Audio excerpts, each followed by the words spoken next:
Assalamualaikum warahmatullahi wabarakatuh. Alhamdulillah. Wassalatu wassalamu ala sayyidina Rasulillah sayyidina Muhammad bin Abdullah wa ala alihi wa sahbihi wa mawalah la haula wa la quwata illa billah. Saudaraku yang dimuliakan oleh Allah Subhanahu wa taala,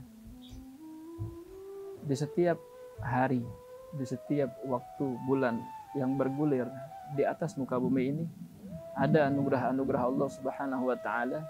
Maka siapa yang ingin anugerah tersebut, maka hadanglah. Dan di setiap hari, di setiap bulan, minggu, ada hari-hari, waktu-waktu yang istimewa yang Allah Subhanahu wa taala penuhi hari-hari tersebut dengan anugerah yang besar, yang agung dari Allah Subhanahu wa taala.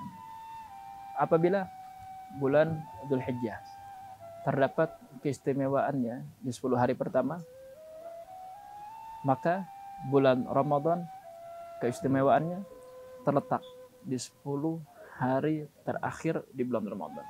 Dan alhamdulillah kita telah masuk di 10 hari terakhir bulan Ramadan. Artinya 2/3 dari bulan Ramadan telah kita lalui.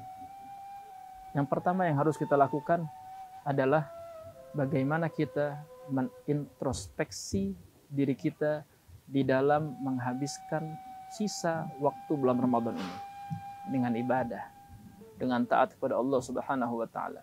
Dan begitulah, karena di 10 terakhir bulan Ramadan ini merupakan waktu yang paling berkah, waktu yang paling agung, ya. Dan Rasulullah sifatkan hari-hari tersebut dengan ayyamul aitik, hari-hari pembebasan seorang hamba dari api nerakanya Allah Subhanahu wa taala. Sehingga Rasulullah di hari-hari tersebut beliau melipat gandakan ibadahnya beliau. Beliau tingkatkan ibadahnya beliau menjadi semakin maksimal dan semakin maksimal. Sampai Sayyidatina Aisyah radhiyallahu taala anha wa ardhaha, istrinya beliau, mensifatkan Rasulullah sallallahu alaihi wasallam itu kalau sudah masuk 10 hari terakhir bulan Ramadan, apa yang beliau lakukan? Yang beliau lakukan adalah ahya lailah. Beliau menghidupkan malam-malam 10 hari terakhir bulan Ramadan itu dengan ibadah kepada Allah Subhanahu wa taala. Bukan hanya itu, tapi Rasulullah peduli. Artinya tidak egois.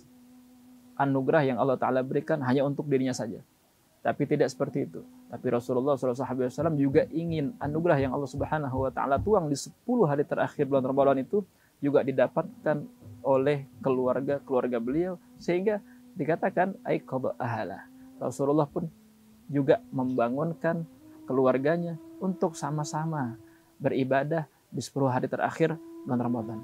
Inilah cinta yang sesungguhnya, menginginkan suatu kebaikan kepada saudaranya yang lain. Bukan hanya kebaikan itu egois dia miliki sendiri, tapi tidak, ingin saudaranya yang lain pun juga memiliki kebaikan anugerah tersebut dari Allah Subhanahu wa taala. Dan kemudian beliau kencangkan ikat pinggang beliau sebagai kinayah atau ungkapan kalau beliau benar-benar sungguh-sungguh. Yani ketika orang berperang, ingin berduel, dia harus kencangkan ikat pinggangnya dulu, ya. Itu sebagai tanda kalau dia siap untuk bertarung. Ataupun ulama lain berpendapat bahwasannya syadda mi'darah, artinya beliau tinggalkan perempuannya 10 hari terakhir hanya untuk Allah Subhanahu wa taala. 10 hari terakhir hanya untuk ibadah dan ibadah. Itu sampai dikatakan oleh ahli hikmah, man arafa ma yatlub hana alaihi ma yubdul. Siapa yang tahu kadar nilai apa yang dia minta, maka sebesar apapun pengorbanan yang akan dia keluarkan akan terasa ringan. Inilah yang kita minta, pembebasan dari api nerakanya Allah Subhanahu wa taala. Maka juga dibutuhkan usaha, dibutuhkan kesungguhan yang besar untuk mendapatkan, menghasilkan, meraih keinginan kita tersebut, mewujudkan impian kita tersebut. Semoga Allah Subhanahu wa taala jadikan kita orang-orang yang beruntung di 10 hari terakhir bulan Ramadan dan dibebaskan kita dari api nerakanya Allah Subhanahu wa taala. Amin ya rabbal alamin. Sallallahu alaihi wasallam Muhammad nabiyul ummi wa sahbihi wasallam. Alhamdulillahirabbil alamin. Assalamualaikum warahmatullahi wabarakatuh.